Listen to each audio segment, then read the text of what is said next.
Voici sa réponse. Lisez attentivement le texte et faites-vous votre propre jugement. Je ne dirai pas un mot là-dessus.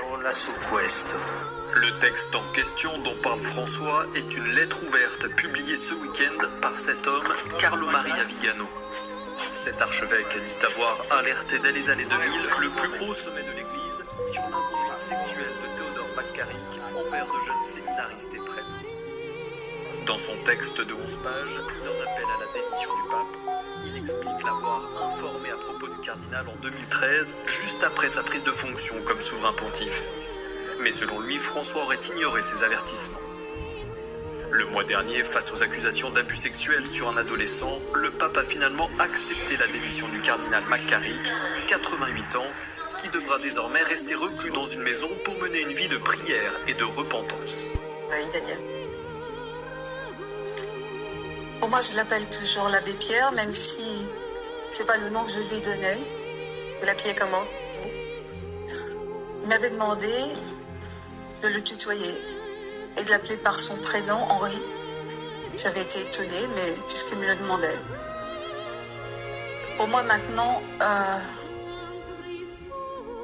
je reste touchée par son message, parce qu'il m'avait attirée à Emmaüs, dans les camps de jeunes. Et en même temps, je suis horrifiée par toutes les découvertes qu'on a faites. C'est à cette occasion que vous l'avez rencontré dans le cadre d'Emmaüs? Je l'ai rencontré suite à ma participation à des camps de jeunes d'été. Il s'appelle Pierre, souhaite garder l'anonymat. À l'époque, il avait 16 ans. Il a commencé à se frotter et à se masturber contre moi. Ce prêtre a bousillé une partie de ma vie. Je veux protéger les autres enfants. Les faits se seraient déroulés lors d'un pèlerinage à Lourdes, en 1990. 19 ans plus tard, la victime osant enfin briser le silence porte plainte, mais les faits sont prescrits. Il se confie alors à Monseigneur Barbarin, archevêque de Lyon. Le cardinal m'a dit qu'il était parfaitement au courant. Il m'a demandé pardon au nom du prêtre. Il n'a rien fait pour protéger les autres enfants. Il l'a laissé en place au même endroit. Ce matin, à la conférence des évêques, la douloureuse question de la pédophilie dans l'Église a occupé une partie des débats. Le cardinal Philippe Barbarin a dit clairement son engagement et celui du diocèse à travailler loyalement avec la justice. Enquête de région, le MAG revient sur les scandales de pédophilie qui frappent à nouveau l'Église catholique française. Une des dernières affaires se déroule en Nouvelle-Aquitaine, dans la région de Pau, au sein de l'institution Notre-Dame de Bétharram, une école privée très réputée où ont été scolarisés de nombreux élèves dans le sud-ouest. Bétharram, la fin du silence, une enquête réalisée avec Laure Bignalet, Romain Auville, Florian Dumont et Christophe Varone.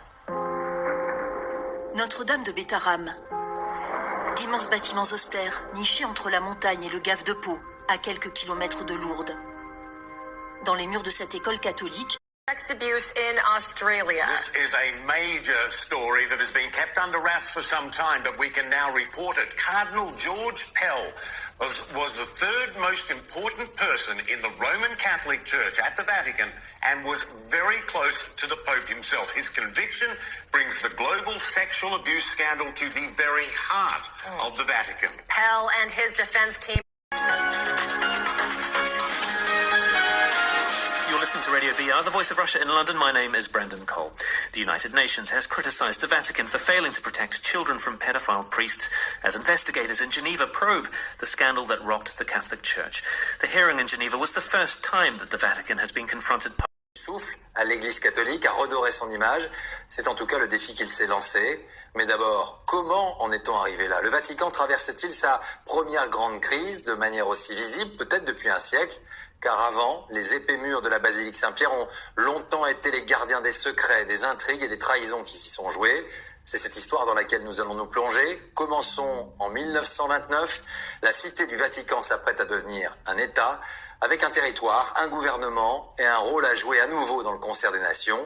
Mais ce changement de statut résulte d'une alliance contre nature avec le pouvoir en place en Italie, le parti fasciste de Benito Mussolini. Covered up a sex child abuse case.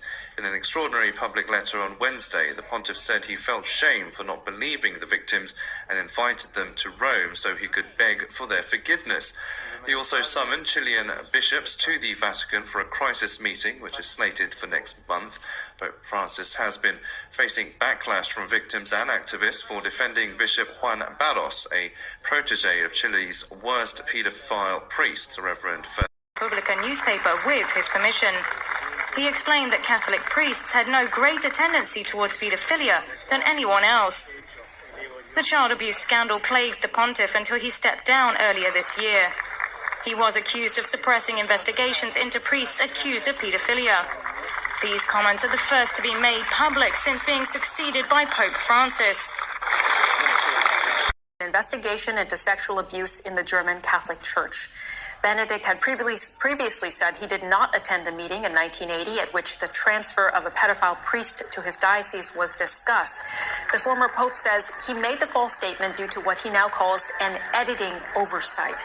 A report released last week found that Benedict, who was then Cardinal Josef Ratzinger, knowingly failed to act against 4 priests accused of child sex abuse in the 1980s. To the report in that German newspaper, they claim that basically then Archbishop Ratzinger, now Pope Benedict XVI, did approve the decision to rehouse that priest accused of child abuse. He took that decision unwittingly, that the decision